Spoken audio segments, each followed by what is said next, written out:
So muli, welcome po ulit sa ating talk number 7, brothers and sisters. So, yung recap natin kanina, sa talk number 6 natin ay nasabi ko na sa inyo kanina, di ba? Nauna na tungkol dun sa Holy Spirit na natanggap natin. At nawa, patuloy nating yakapin kung ano yung gifts na pinagkaloob sa atin ng Banal na Espiritu. Mas lalo na yung fruits of the Holy Spirit. Yun, yung pagmamahal, pagpakumbaba, pagiging isang kasunurin. So dapat magpamuhay sa ating kasama natin sa buhay natin. So hindi ko na po patatagalin, bro and sis.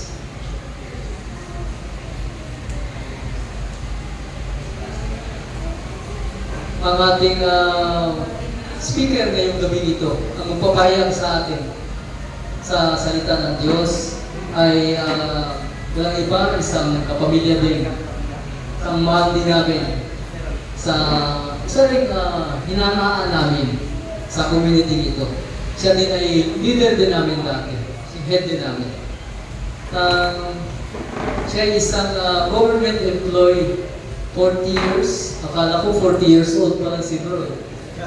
Nagduda tuloy ako. 40 years pala in service sa government. Isang reserve officer, reserve army, Philippine Army. Bro, sa West Philippine Sea, sama ka. Ang kanyang may bahay ay si Sister Jade. Meron po silang 4 na anak. 17 years in service po sa ating community. Ang kanilang service sa ngayon ay sa Angkop Livelihood. Sila po yung namuno doon. Then, kasama rin sila sa Family is a Gift. Diba, naalala niyo last time si brother Lito, Family is a Gift din. So, magkasama po sila. So, hindi ko na po matatagalin, bro and sis. Pakilala ko ba sa inyo ang matikas nating speaker sa gabi ito. Brother Ernie Enriquez!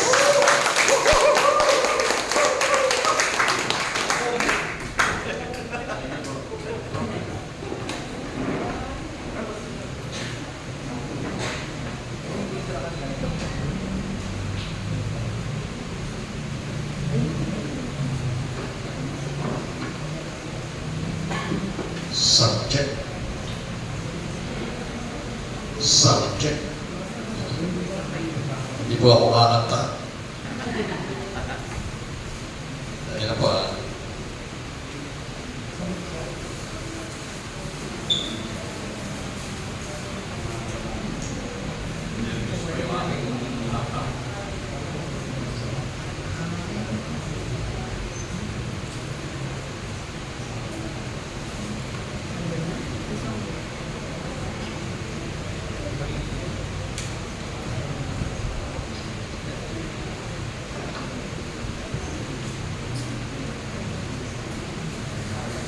medyo nakikita nyo ako. Kita-kita nyo ako, no? Kasi sa ibang gathering, di ako halos makita eh. Bukod sa maliit, medyo, tan. Okay? Ang topic po natin ngayon, okay po ba yung sounds natin? Malakas yung boses ko o mahina lang yung speaker? Ayos lang. If we live by the Spirit, let us also walk by the Spirit. Pero bago po yan, ipapakilala ko muna uli yung aking sarili. Ako po si Brother Ernie Enriquez at yung aking butihing may bahay, Jane Enriquez. Kilala niyo po ba si Mike Enriquez? Kapitbahay natin dito, sa Tahana. Hindi mo nakakilala? Ayan, hindi ko po kakilala yun. Kapilino ko lang. Okay, ako po ay tubong Bulacan. Actually, galing pa po kami ng Bulacan ngayon. Takbo kami dito para makita kayo. No? Ako yung tubong Bulacan, pero dito po ako lumaki sa Tondo. Dito po ako nag-elementary high school at college sa Manila. Taga-Tondo po ako. Yay! Tondo. No? Ako po yung pinanganak sa Bulacan, tubong Bulacan. Ang misis ko po, imported niya, pinanak ko yan sa Rome. Romblon po. Sino ba taga-Romblon dito? Dito rin po siya lumaki sa Maynila, nakapag-aral, at dito rin po kami nagkakilala. Kami po ay natira dito sa Paco bago po mag-pandemic. Nakapagpagawa kami ng bahay sa Bulacan, kaya balik na po ulit kami sa Bulacan. Nagsimula po kami CLP 2007 at kinagagal akong sabihin sa inyo na dito po ako galing sa Taana. Dito po. Kaya proud po ako dahil nandito pa yung mga kasama ko dati. Sabay-sabay kami lumago dito. Nandito po yung aking mga idol. Yan. Medyo nire-nervous nga po ako eh. Dahil maka-host nga nila ako. Dahil first time ko mag-contact dito sa CLP, dito sa Taana. No? Kaya, brothers and sisters, welcome. Ako pala, welcome pala. Okay? Nandito rin yung aking idol, si former President Mayor Joseph Estrada, kilala mo yan. Yan yung isa sa humubo sa akin. At natutuwa rin ako dahil nandito pa rin yung aking mga dating pinastulan at kaya yung mga leader na, tulad ng inyong team leader, si Nat Torres, Topol, yung inaanak ko, yan, operator. Yan. Talagang nakita ko kung paano sila lumago. At nandito yung aking ibang mga kaibigan. Okay? Katulad nyo rin po, dati rin po kaming membro dito. Dati rin po kaming kumakanta dyan, Music Mint, kami mag-asawa. Kaya very memorable po sa akin dito sa Santa Ana. Dahil dito po kami lumago. No? Kasabay na amin, hindi nga lang kasabay ng paglago yung buhok namin. No? Naiwan. Pero yung aming service, pananampalataya, lumago dito. Okay? Ang current service ko po ay FIG Family Sakit. Mamaya po, papaliwanag ko yun. Ako po ay, ito po, pamilya ko. Ako po yung naapat na anak, kaya po yung pangalan ko, lalaki. Meron po siya 3 anak. Yung aking pong pangalawa, babae, meron siya 2 anak. At yung aking pangatlo, yung babae, OFW po. Single pa po yan, dalaga. At yung bunso ko, binata pa rin, may trabaho na rin po. Kaya kami po dalawa na lang namumuhay. Yung 2 kong alames, kanya-kanya ng pamilya, yung mga nagtatrabaho naman, mga nagpo-board. At yung nasa ibang bansa. Okay? At naniniwala po ako na love of a family is a greatest blessing. Okay? Okay, balik po tayo sa ating topic, sa ating pag-uusapan ngayong gabi ito. If we live by the Spirit, let us also walk by the Spirit. No? Kumusta na po kayo?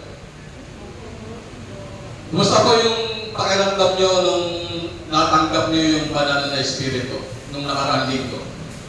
Diba? Yung, ano yung nakarang topic natin? Maalala nyo? Empowered by the Holy Spirit. No? Tinanggap natin ang banal na Espiritu o yung baptism. Kumusta na po yung ating buhay ngayon? Yung ating pong relasyon sa ating kapwa at yung relasyon natin sa Panginoon. No? Nung pong pray over tayo nung ating speaker, nung ating facilitator, nung nakarang linggo, ano po yung naramdaman natin? Naramdaman po ba natin na bumaba po yung banal na Espiritu sa atin? No? Nakapagpatawad tayo, bumaangin loob natin, nasabi natin yung mga dapat natin sabihin, yung ating mga hinanaing, no? Natanggap natin yung pagpapala ng Panginoon. No? Sabi nga po, if we live by the Spirit, let us also walk by the Spirit. No? Kung ang Espiritu ang nagbibigay buhay sa atin, siya na rin ang paghariin natin sa ating buhay. We are still babies in the life of Holy Spirit. No? Kailangan po natin lumago. Kailangan po natin ang paglago. Okay. Meron po tayong 2 topic para sa gabi ito ating pag-uusapan. Ang una po ay, ang part 1 ay ang the half of our life. At ang part 2 ay a vision of purpose for Christ, statement of philosophy, at and how we support one another in CFC. Okay. Hub of our life. Ano po ba yung hub? Ang hub po ay ang sentro ng ating buhay. Magkakaroon po tayo ng activity ngayon. Tinabuhin po ba kayo last week na magdala ng papel? Hindi kayo nasabihan? Di ba, ako na lang po nagdala. Yan. Ilagay ko na rin sa board. Tinake ko pa. Para niya. Or lang high-tech tayo ngayon, no? Okay. Draw a circle. Yan. Draw. Yan. High-tech, no? Draw. Ano po nakikita nyo? Ang circle. No? Empty space. Meaningless. Ano po ba? Nothing doesn't elicit any feeling. Ano po po? Minsan po ba nararamdaman natin yung ganyang, yung empty, no? Your life devoid of meaning, yung parang walang kabuluhan ng iyong buhay, no? Disconnected. Okay. Ano po ba, sulat naman po natin in a word, Christ. Sige po, sulat nyo. Tuloy nyo po sa word. Sulat. Ayan. Mga po. Imagine that the circle is your life, previously empty, but because of the CLP, Christian Life Program, Christ has been introduced at the center of your life. Picture Him at the center of the circle, that is your life. Ano ba yung nararamdaman nyo? Kung nasa buhay na natin si Kristo. What emotion and what images come to your mind? Okay. Ngayon po, gumawa lang po tayo ng isang malaking bilog. Yan. The biggest circle. This is like the rim of the circle. No? Kung si Kristo po ay nasa gitna at ang malaking bilog ay ang ating buhay, paano po tayo makakakonek? Paano kaya? No? Kung si Kristo ay nasa gitna, yung buhay natin malaking bilog, paano tayo makakakonek sa Kanya? No? Kaya gagawa po tayo ng spokes o rayos. Rayos po, para makakonek tayo. Ang rayos po, spokes, ito po ay nagdadala ng lakas ng direksyon mula sa hub patungo sa ring. Sa Kristiyanong karanasan, ang spoke ay naglalagay ng ating buhay kay Kristo. Okay. Spokes, andyan po yung prayer.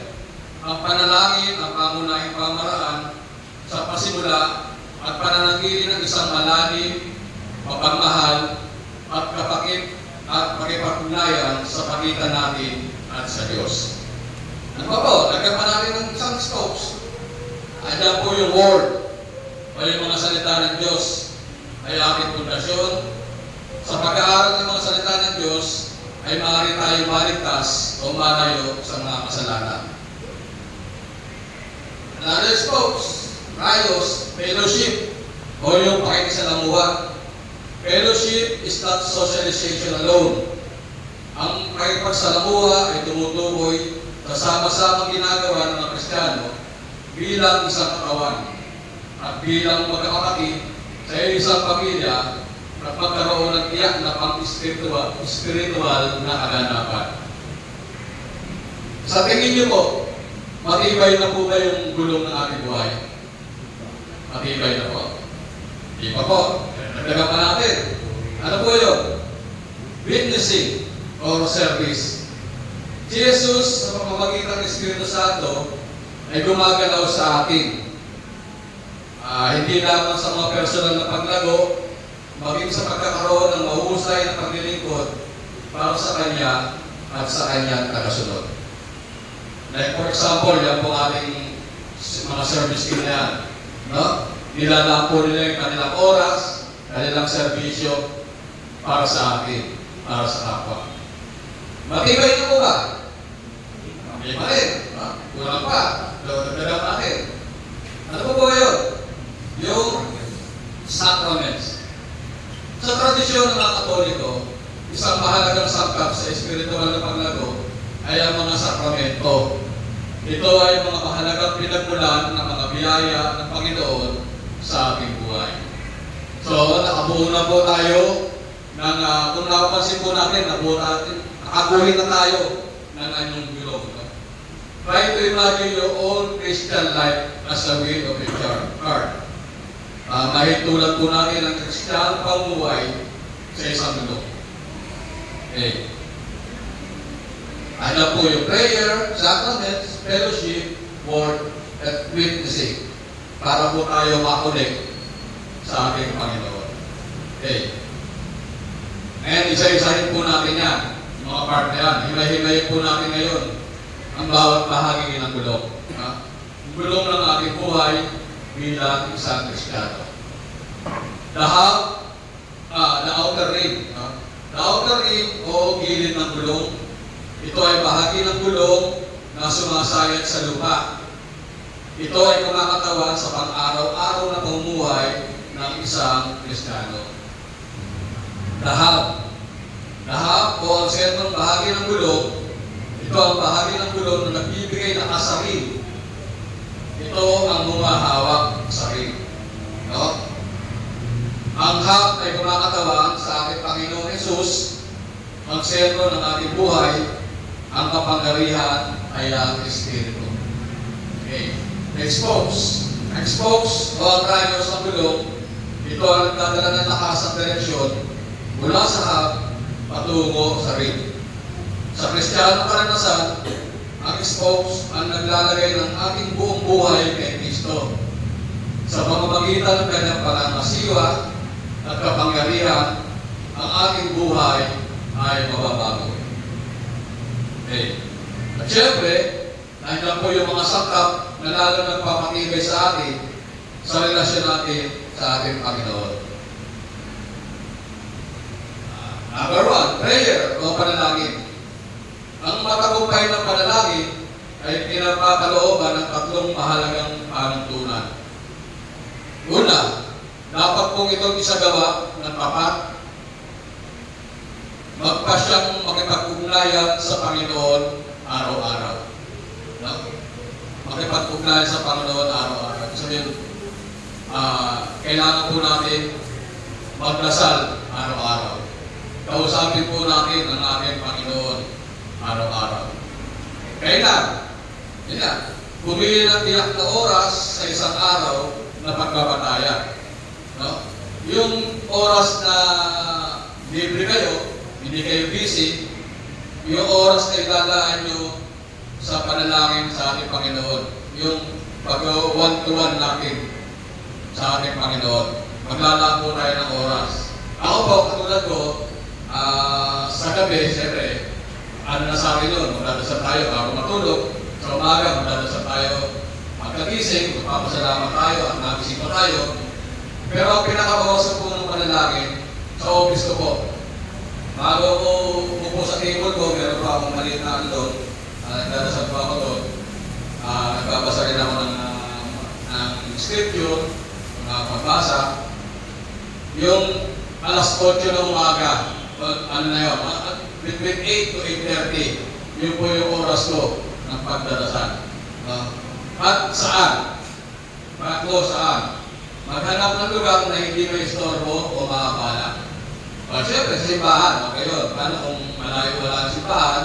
Sa bahay, pwede. Sa kwarto, sa sala. Basta yung tahimik na itim, yung hindi kayo may istorbo. So, yun po yung tatlong ugaliin natin, magdarasal, kailan at saan.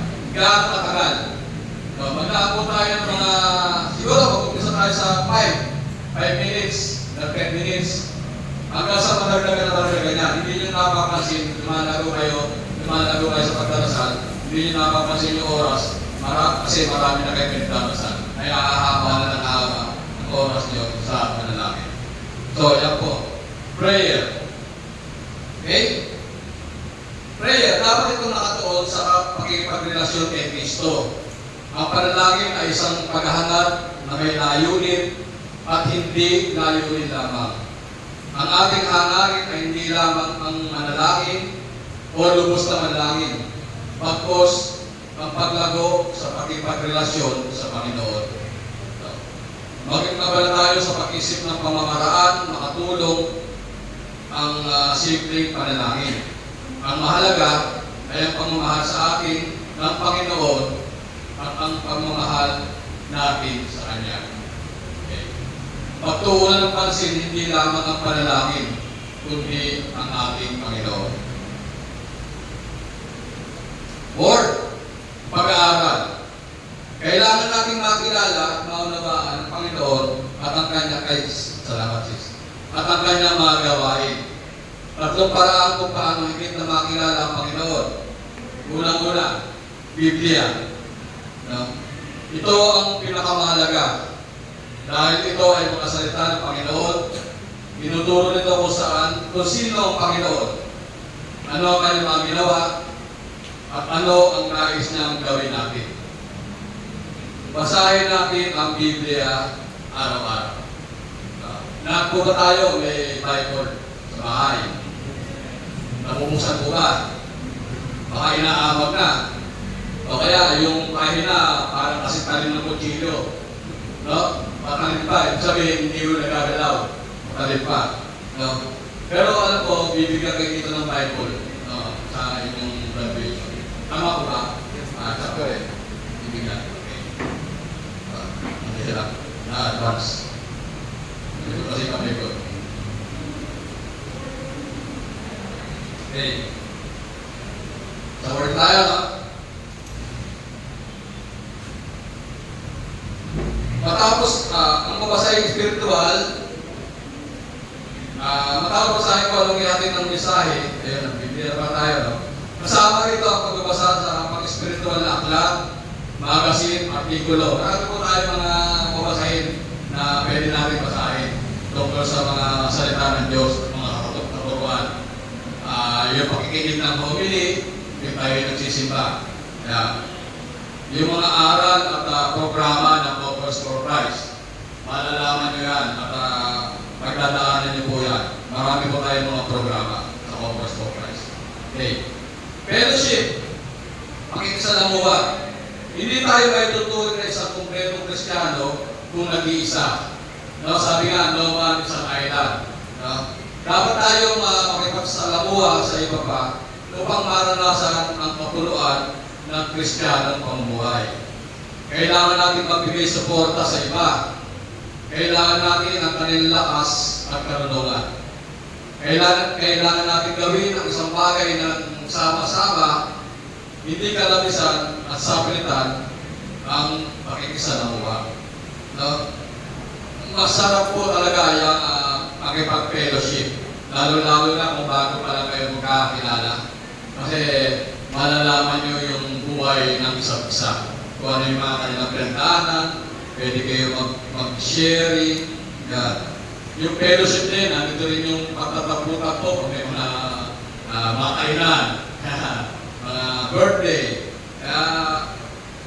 Yung katulad po sa amin, ito, yung grupo na to, yung mga kasama ko ito, pag nakita-kita kami, halos ayaw na namin mag-iwalay.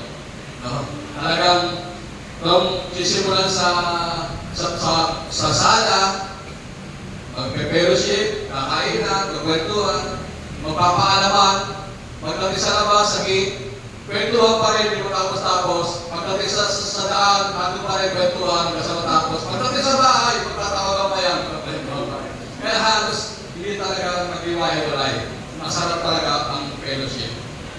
Okay. Kailangan magkaroon ng kaisipan para sa paglilingkod upang maialay natin ang ating buong buhay sa mga gawa ng Panginoon.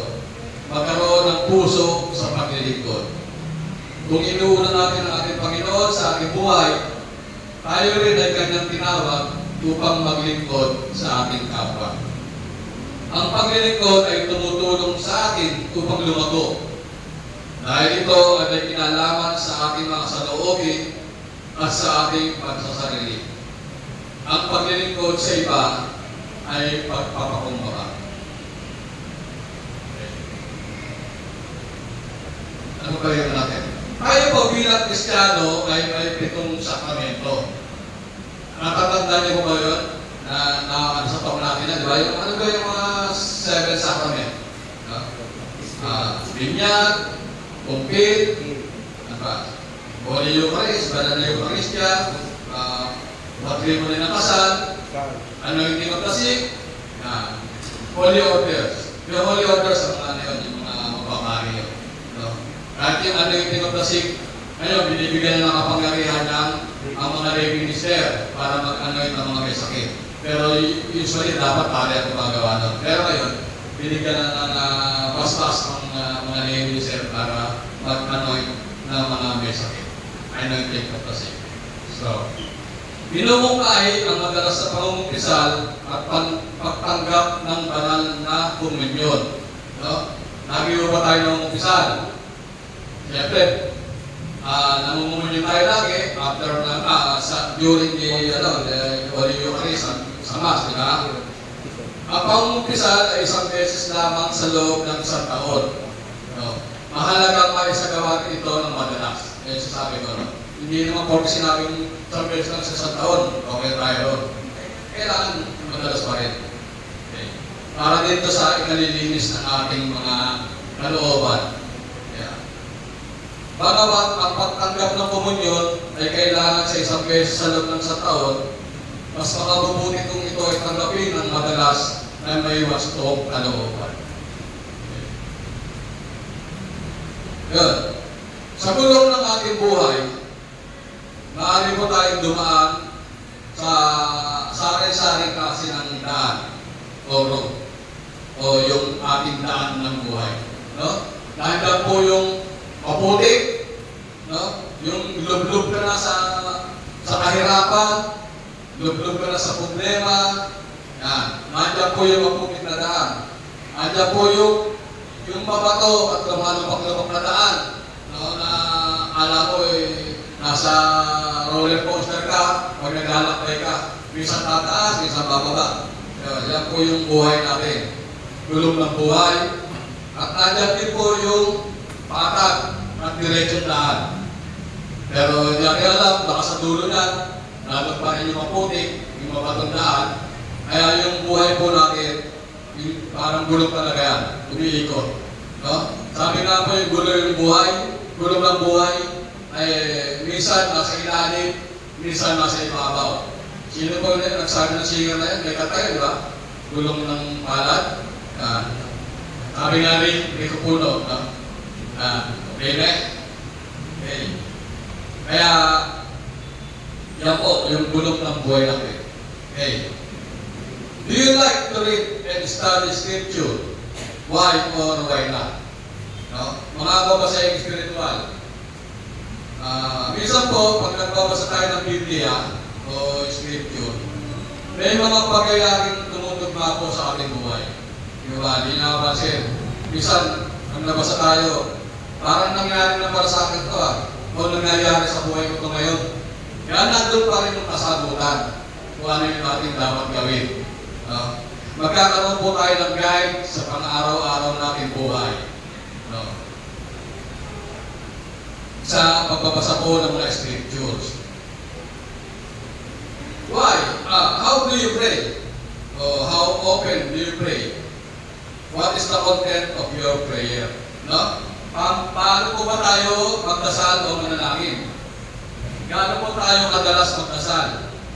At ano po ba ang mga nilalaman ng ating mga prayers o panalangin? Meron po tayong kami po din sa Corpus Christi o sa CFT at pwede rin namin i-share sa inyo. Meron po tayong pamamaraan o guide para sa panalangin. Yan po yung ACTS. A-C-T-S. ACTS. Ano po yung A? ACTS, A is for adoration. Yung pagsamba o pagpupuri. Yung C ay confession.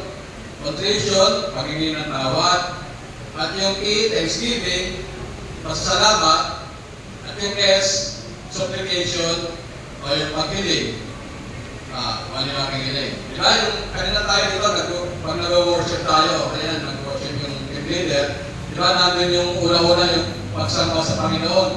Una pa lang, we worship you, we glorify your name, the King of Kings, the Lord of Lords. Sa Son of God. Diba? Yun yung pagsambay, papuri sa Kanya. At ako sinunod po niya yung pagsalamat, Thanksgiving. Pasalamat po sa araw nito, tatangin po kami dito, ng maayos, natin, pasalamat po sa buhay, at pinagdala po sa amin. At siyempre, nandun po yung paghingi ng tawad. Patawarin niyo po kami sa mga nagawang kasalanan, sa aming mga pagkukulang, Panginoon. At sa uli, yung supplication, yung paghiling. Lord, tinataas po namin na sana gayahin niyo kami, na nawa ay proteksyonan niyo kami sa pang-araw-araw natin buhay. Yun po, yung acts. ACTS, acts. At meron pa rin po, kahit at gumamit ng ibang gabay sa panalangin. Nandiyan po yung mga God's words today, ng mga scripture. Meron din pong akong guide na ginagawa, o maaaring iba, ganun din. Di ba pag nanalangin tayo, nakadaw yung panalangin, nakaganyan. Nakadaw, panal, no? May ibig sabihin po yan. Bukod sa tayo manalangin, may ano po yan. Yung ano tawag dito? Hinalaki, times, ang pagdadasal niyo po dyan, yung closest to you. Yung pinakamalapit sa iyo. Sino po yun? Yun po yung pamilya nyo, kaibigan, kapatid, kamag-anak, lahat ng malalapit sa inyo. Sunod po yung index, yung hinalaki, no? Those in authority. No, sino po yung authority? Instructor, healer, pastor, teacher, doctor. Yan. Sa index. At yung susunod po, middle finger. Yan. Our leader. Panalangin po natin yung ating mga leader. Sana maging maayos sila. Mga administrator, mga politician. Kaya po siguro nilagay dito sa middle finger yung politician, pag po magipalpak ka nila, mga kurap, ganyan po. Okay. Tapos po sunod, ring. Palasingsingan. Those who are weak and troubled. No?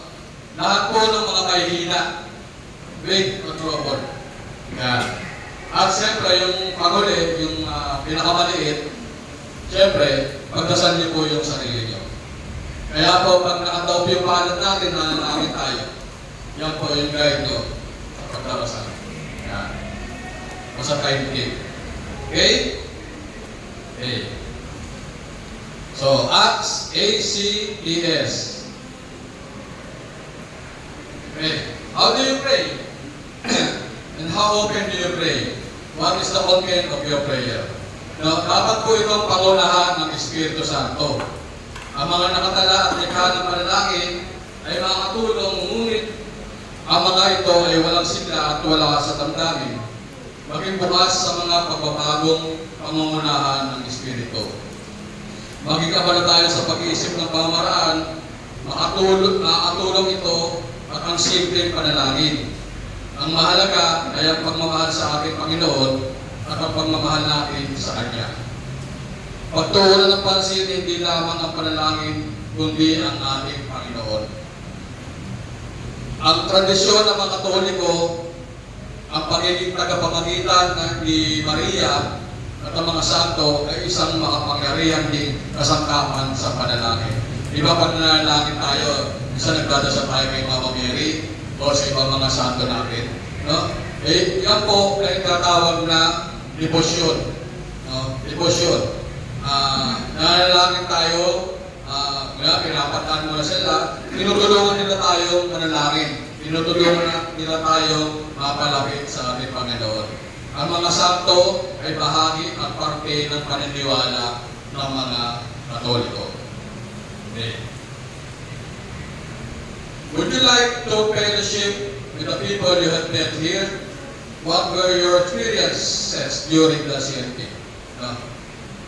Ilang paraan upang maranasan ang Kristiyanong pakisalamuha. Pagsama sa mga liturhiya, prayer meeting, mga conference, o pagtitipon. Pagsasama-sama sa mga pagtutulong at paghuhubog. Yun po yung teaching and formation. Magsama-sama paglilingkod na tulad ng ginagawa natin mga service team sa CLP at pagtitipong sosyal. Would you like to share Christ with other. Siyempre, napakasarap pong mabuhay sa mundo kung nandyan ang tulong at awa ng ating Panginoon Diyos. Hayaan po natin maghari ang banal na Espiritu sa ating buhay at sa lahat ng ating ginagawa. Kailangan po natin ang isang mahalagang kasangkapan sa paglago sa Kristiyanong pamumuhay. Ang isa rito ay ang regular na pakisalamuha at pagsuporta sa kapwa Kristiyano. Dapat matutunan ang karunungan at kapangyarihan ng Diyos sa ating pamumuhay.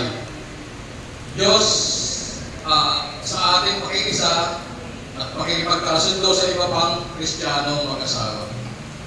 Ang CLP na ito ay pinangako kay Kristo ang pagtanggap ng Espiritu Santo. Lahat ng ito ay simula lamang ng panibagong buhay. Tayo ay mga sanggol ni Kristo. At kailangan natin lumago, gamitin natin ang mga sangkap na ito na pinagkaloob ng ating Panginoon. Okay, sa part 2 na po tayo.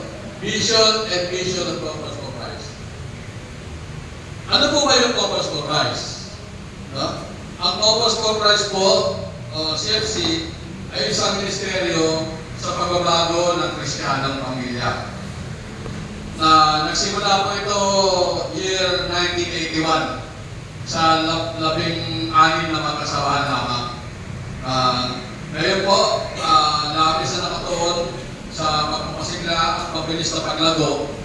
Sa ngayon po ay meron tayong almost 50,000 na mag-asawahan sa halos 154 na bansa sa buong mundo.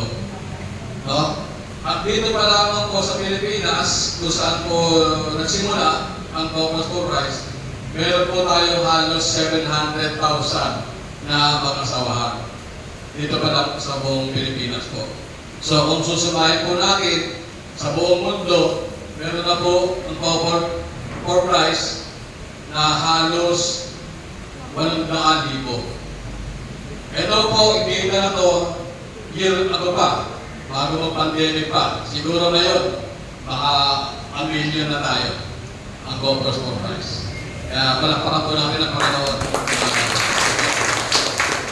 Okay. Dagdag pa rito, ang Purpose for Christ ay may ministeryo sa bawat miyembro ng pamilya. Yan. Mula po noong 1993, naitatag po ng Purpose for Christ ang Kids for Christ, CFC. Hindi po yan yung Kentucky Fried Chicken, ha? CFC, Kids for Christ. No?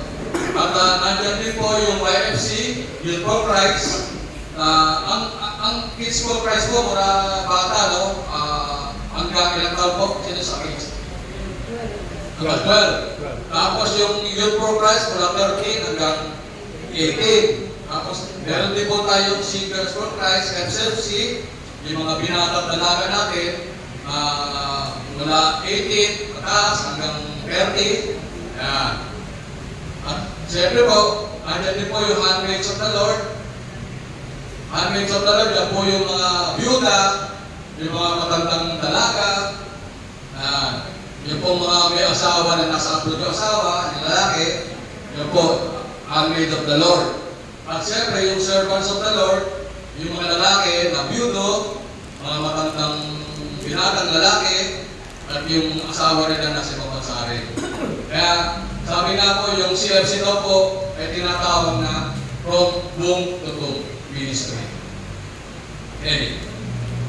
Ngayon ba, noong taong 2000, pinahayag ng CFC ang kanyang misyon magalak na magkaloob ng tulong sa mga mahihirap. Kaya po nabuo yung angkop. Alam niyo po yung angkop, yan po yung mga nagpapaaral po sa ating mga scholar. Ang libre, mula po elementary hanggang college. Meron po tayo mga scholar na pinag-aaral. No? Sa pamamagitan po ng angkop, sila po yung mga nangangalap kung sino po yung mga dapat natin pag-aralin. Tapos, nandyan din po yung ating mga social development. Dumadalaw din po tayo sa mga preso, sa mga kasundaluhan natin, mga men in uniform.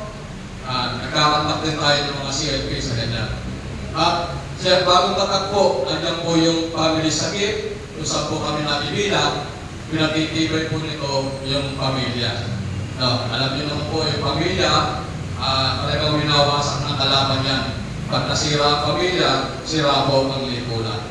Kaya po, masigasig po kumikilos ang CFC para sa pagkalatang ng kalayaan ng tao sa pamamagitan ng pagdadala ng presensya ng Panginoon sa sosyal, ekonomiya, politikal, at sa kapaligiran. Okay. Yan. Statement of mission na tayo. No? Itinatang ng Diyos ang offers for Christ upang tayo naman ay magpanantigan upang ipaglaban ang kanyang mga ginawa. Naniniwala kami na ang pamilya ay nilalang ng Diyos at walang sino man na may karapatan na baguhin ito. Ang kanyang kaayusan at layunin man, ang purpose for Christ ay nilalang ng Diyos. Bukod ka ating tinawag upang ibalik ang pamilya sa plano ng Diyos. Ang purpose for Christ ay tinawag upang dalahin ang lakas at liwanag ng Panginoon sa mga nagsusumikap na maging tunay na pamilya Kristiyano sa makabagong mundo na ito. Naniniwala kami na ang Diyos ay kumikilos ng mga pangyarihan sa mundo ngayon at kumikilos nga sa katutupad ng kanyang mga balakin para sa katuparan ng panahon. Pag-isahin ang mga panawalang ito kay Kristo at sa lahat ng Kristiyanong pamilya upang maging liwanag at liberdura sa mundo.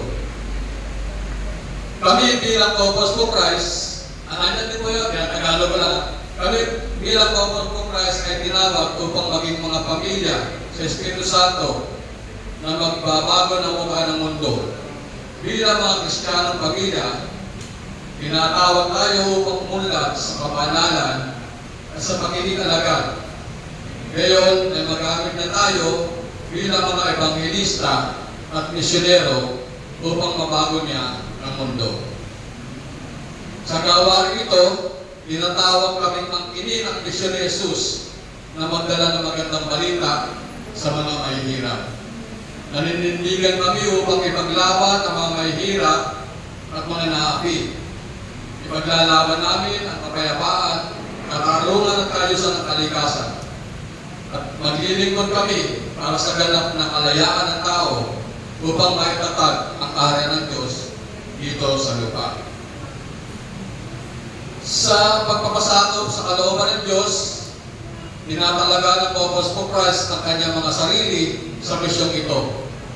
Maglilingkod ang Corpus for Christ kung saan man ito dalhin ng Diyos. Yan po yung mga misyonary natin. Kami po, nag-mission kami sa iba-ibang lugar. At kayo din po, may ganyan din. Magtitiwala lamang ang kanyang paggabay at kanyang kapangyarihan. Ang Corpus for Christ ay sumusunod sa isang kalipunan ng mga pamilya. Kung saan dito nagmumula ang kanyang mga magpapahalagang Kristiyano, mga saloobin at pagkilos. Gayon din ang mga katuruan, programa at pamamaraan ng pagbabago bilang Kristiyano sa konteksto ng ugnayang pangpamilya. Kami naniniwala na ang kasal ay hindi mabubuwag ng institusyon katulad ng itinuro ng ating Panginoong Jesus. At sabi nga po sa Mateo chapter 19 verse 6, hindi na sila dalawa, kundi isa. Kaya ang pinagsama ng Diyos ay huwag paghiwalayin ng tao. At nilalang ng Diyos ang kasal, unang-una, para pagmamahalan ng mag-asawa at para sa pagbibigay buhay at tamang pagpapalaki sa bata. Kami naniniwala na nilalang ng Diyos ang babae at lalaki na may pantay na halaga at dignidad. Subalit, niloob ng Diyos na magkaroon ng ayusan sa pamilya sa pagbibigay sa lalaki ng papel bilang ulo at babae ang kanyang kagapay at katulong. Ang mga gampanin na nagpapahayag ng kanilang pagtutulungan. Kami naniniwala sa di mawawala at di mapapalitang karapatan at pananagutan ng mga magulang na turuan ang kanilang mga anak at ang mga bata ay kailangan maturuan ng mga pagpapahalagang Kristiyano at pagtao upang maging responsableng bahagi ng lipunan. Kami naniniwala na ang pamilya sa buhay ng mensahe ng Ebanghelyo ay nakikibahagi sa buhay at misyon ng simbahan sa pamamagitan ng panalangin, pang-aakit sa Ebanghelyo at paglilingkod sa kapwa, lalong tingin sa mahihirap. At sa uli, kami naniniwala na ang pagbabago ng pamilyang Kristiyano ay pinakamabisang matatamo sa pag-anyaya kay Kristo na maging Panginoon ng ating tahanan sa pagpapahintulot sa pangarin ng Espiritu Santo na pangunahan ang ating buhay at sa pamamagitan ng ganap na paggamit ng mga kaloob ng Espiritu na ibinigay sa atin. Corpus Christ allows us to grow our life in the Holy Spirit. Mula rito, makikita natin ang kahalagaan ng misyon ng Corpus Christ. Ang pamilya po, bilang isang unit ng lipunan, ay plano ng Panginoon. Kaya naman po, marami pa rin pwersa sa mundo ngayon ang sumisira sa pamilya. Natulad po yung sinabi mo kanina. Ang Corpus Christ po ay tinatag ng Panginoon upang ipagtanggol ang kanyang mga gawain. Ang ating tungkulin ay ang pagtibayin ang ating pamilya. At yan din po yung mission namin ngayon sa Family Isagin. Paano natin ay sa katuparan ng ating mission? How do we accomplish our mission? Sa pamamagitan ng pagbabalik loob sa ating kapwa, sa bawat pamilya, sa simbahan. Sa pamamagitan ng pagkakaloob ng matibay na pagsuporta sa ating kapwa miyembro. Okay, how do we support one another in Corpus Christ? Sa pamamagitan po ng pagkikipagkasundo or covenant. Our committed relationship, na naniniwala kami na tayo ay may pananagutan na pasiglahin at tulungan ang isa't isa. Sa Kristiyano pamumuhay, kaya tayo ay nakikipagkasundo sa paglago bilang Kristiyano mag-asawa. Nabigay na ba sa kanila yung kanilang covenant card? Hindi ba? Sa next week kayo, no? So, hindi muna natin masyadong tatalakayan yan. I-tatalakayan yan sa next talk. Yan po yung covenant card. Meron po kayong covenant card na bibigay sa inyo. Pipirmahan niyo po yan at isa sa buhay niyo po yan. Okay. So, ang covenant ko po, mabubuhay ako bilang nakasunod ni Kristo. Ilalaan ko ang aking sarili sa pagtatag ng isang matibay na mag-anak para kay Kristo. Ilalaan ko ang aking sarili sa paglilingkod sa Diyos. May ipagmulayan ako na may pagmamahal at katapatan sa iba. Pang mag-anak sa Corpus Christ. Ako'y mag-aaral at magpupunagi na umunlad bilang Kristiyano sa ikaunawa at katuparan ng aking bokasyon bilang mag-asawa. Okay. Household. After nyo po rito, makagraduate, magkakaroon po kayo ng household.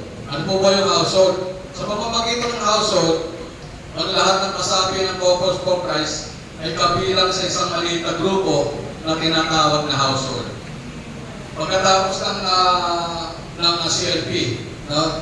Kung makikipagkasundo ka sa CFC, no, Corpus Christ, ikaw ay magiging kabilang sa isang household. Yan. Ang layunin ng household group ay ang pagkakaroon ng maliit na grupo at higit na makapagpalagayan loob para sa personal na suporta sa Kristiyanong pamumuhay at upang magkaroon ng pamaraan sa pagpapasigla at madaling paglago bilang Kristiyano. Dito ay maaari mo ibahagi ang iyong mga karasan at ang mga karunungan nagmula sa Panginoon. Tulad ko yung nabanggit ko kanina, mga experience kayo, pwede nyo mga i-share. Maaari kang matulungang harapin ang mga pagsubok sa Kristiyanong pamumuhay. Meron pong kausap kang makakaagapay, meron mag-guide sa'yo, meron magpapayo sa'yo, meron tutulong sa'yo. Mahuhubog ka sa tunay na pagkikipagkaibigan at pagkakapakiran na kung kulang sa ating Kristiyanong pamumuhay, ay hindi ito magdudulot sa atin ng kasiyahan. Yan.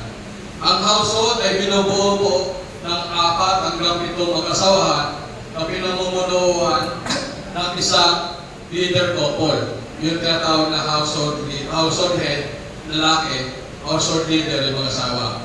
Ang agad na binubuo pagkatapos ng CLP. Kung kayo po ay nakatapos na sa Focus for Christ, sa Christian Life Program.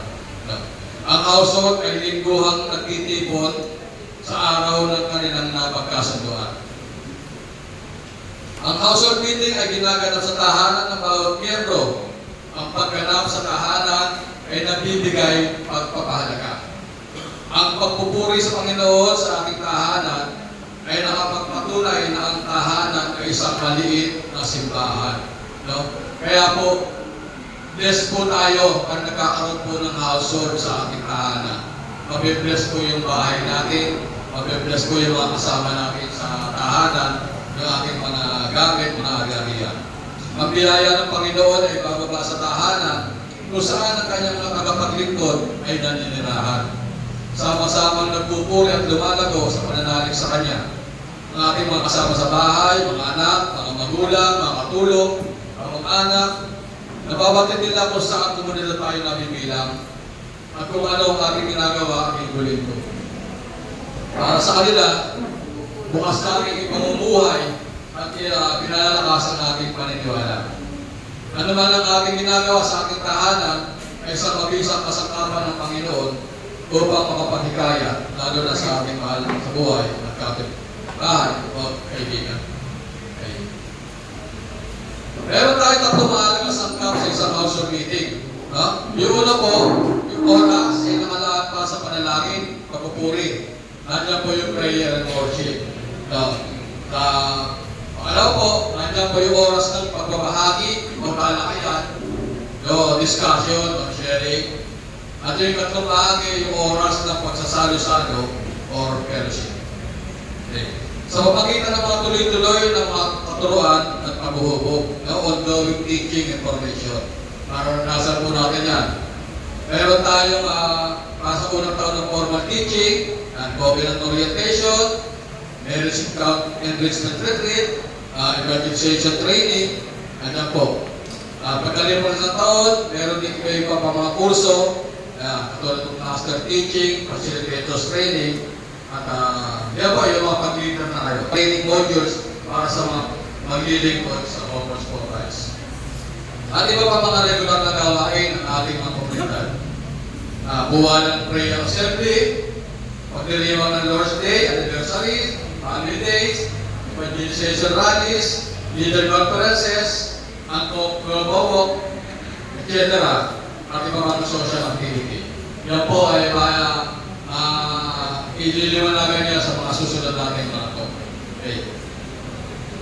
Tayo ay nasa panabik na pamuhay habang nakita natin ang paglala ng Kristiyano pagpapalaga at pumuhay ng pamilya sa iba't ibang bahagi ng mundo. Nakikita rin natin ang pagmamahal at pagprotekta ng Panginoon sa pamamagitan ng panunumbalik ng pamilya sa Kanyang plano. Kailangan natin makita ang espiritual na pagganap na may pananalig. Tayo ay tinawag upang maging bahagi ng gawain ng Panginoon at dapat tayong masiglang tumugon sa Kanyang dakilang pagsusumikap na maibalik ang pamilya sa Kanyang area. Tayo po ay aming inaanyahan na maging bahagi sa gawain ng Panginoon sa pamamagitan ng pagiging isang sa mga Focus for Christ.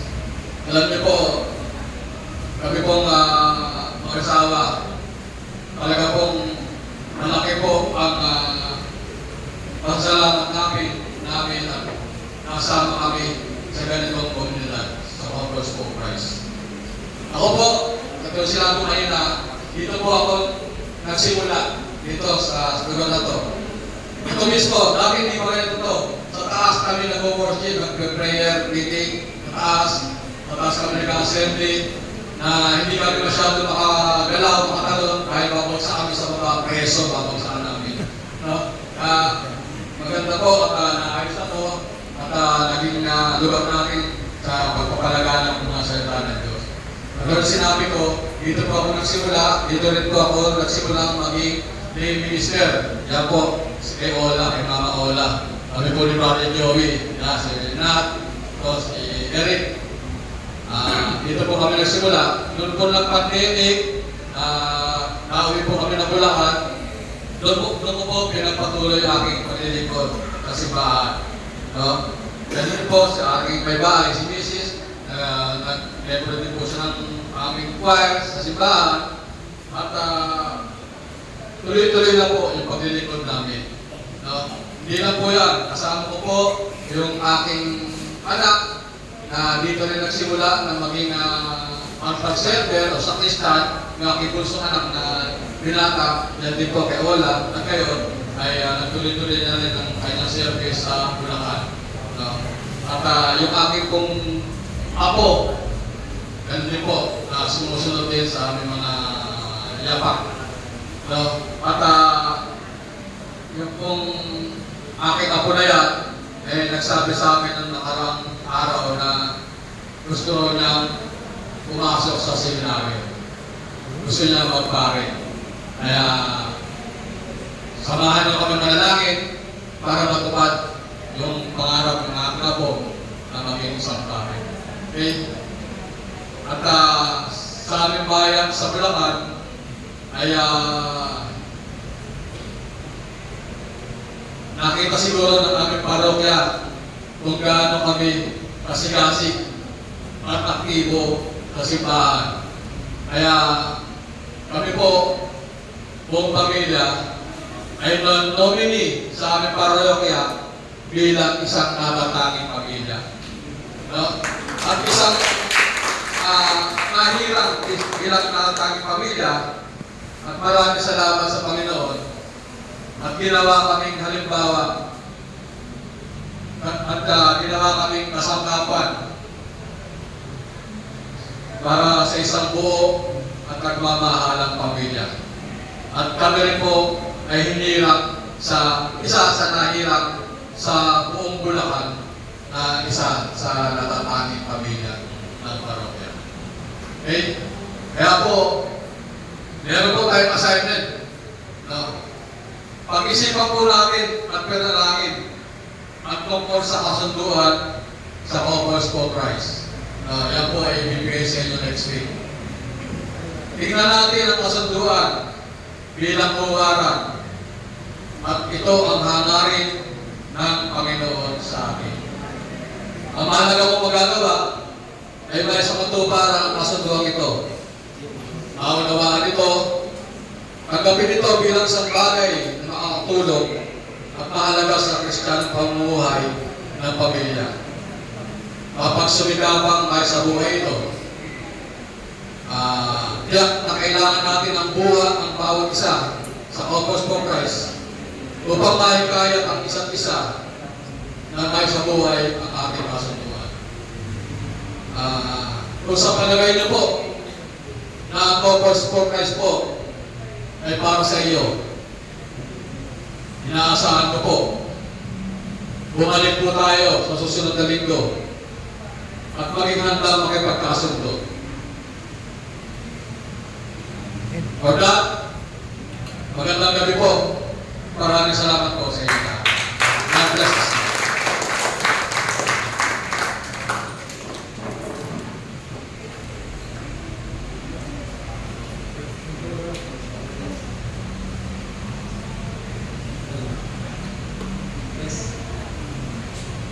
Praise God. Purihin natin ang Panginoon, mga kapatid. At bigyan natin din ng palakpak si Brother Ernie. Salamat. Thank you, Brother Ernie. Maraming salamat sa magandang mensahe na pinagkaloob ng ating Panginoon. Kaya ulitin ko po dun sa talk ni Brother Ernie. Yung sa team natin na growing in the Spirit, if you live by Spirit, let us also walk by the Spirit.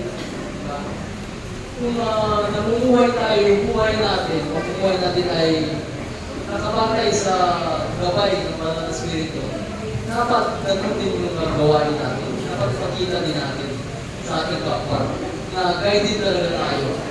At dapat maging kalulutubot ang ating buhay. So sinasabi ng yung pinapakita ni Brother Ernie, yung buhay natin ay parang gulong, di ba? Parang gulong ko minsan nasa ibabaw, minsan nasa itaas tayo, nagkaroon ng mga problema. Siyempre, hindi lahat ng masaya. Hindi naman lahat ng problema. So,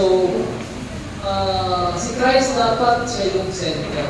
Center ng buhay natin. Dapat siya. So, sinasabi nga ni Brother Rina, paano ba tayo makakonect sa ating Panginoon, sa ating Panginoon Kristo? Sa pamamagitan ng panalangin natin, sa pamamagitan ng pakikinig, pagbabasa sa kanyang mga salita. At of course, yung pakikisama natin, fellowship. Pakikisama natin, pagkitungo natin sa kapwa natin. Then, witnessing. Witnessing, yung pagpapakita natin na talaga tayo ay namumuhay na naayon sa ating Panginoon. Namumuhay sa buhay na pinagkaloob sa atin ating Panginoon Kristo. Then, sacraments, pagsunod natin sa sacraments na pinapakita at pinagkaloob sa atin ng Panginoon sa pamamagitan din sa sipahan natin. So narinig din natin mga kapatid yung CFC, yung pinaka-mission talaga nitong organisasyon nito. Focus for Christ. Siyempre yung pagpapatibay ng pamilya. Yun po talaga ang pinaka-mission nito. Kaya sinasabi yung pamilya, family is a gift. Yung pamilya po ay regalo talaga sa ating Panginoon ngayon. So dapat natin pangalagaan. At huwag tayo magpatalo kasi sinasabi na ang pamilya ngayon ay malaki talaga yung hinaharap ng mga problema. Sinisira ng kalaban, sinisira ng demonyo. So yun dapat natin pangalagaan. At sa pamamagitan nitong community natin na Focus for Christ, tayo ay magabayan din. Magabayan sa mga pamilya natin para mas tumagal palalo at hindi aligaw ng batas. So, muli magkakaroon tayo ng group discussion. Balik po tayo dun sa mga groups natin. Brother Rick and Brother Mac.